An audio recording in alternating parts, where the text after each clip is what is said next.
Hi friends, welcome back to our channel today red gram fights.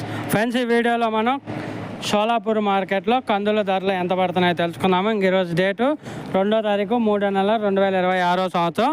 ముందుగా ఇంక షోలాపూర్ మార్కెట్కి 35 నుంచి 36 వెహికల్స్ అయితే వచ్చాయి.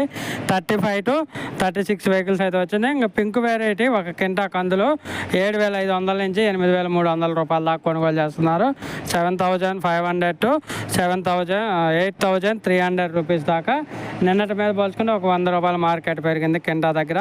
ఇంకా జిఆర్జీ వచ్చేసి 8,400 రూపాయల దాకా కొనుగోలు చేస్తున్నారు. 8,400 రూపీస్. నిన్నటి మీద ఒక కింటా దగ్గర 100 రూపాయలు పెరిగింది. ఇంకా పాత కందులు వచ్చేసి పింక్ వెరైటీ 7,200 నుంచి 7,750 రూపాయలు. జిఆర్జీ 7,700 నుంచి 7,850 రూపాయల దాకా అయితే కొనుగోలు చేస్తున్నారు షోలాపూర్ మార్కెట్లో ఒక కింటా కందులు. ఓకే ఫ్రెండ్స్, వీడియో వస్తే లైక్ చేయండి, షేర్ చేయండి, కామెంట్ పెట్టండి.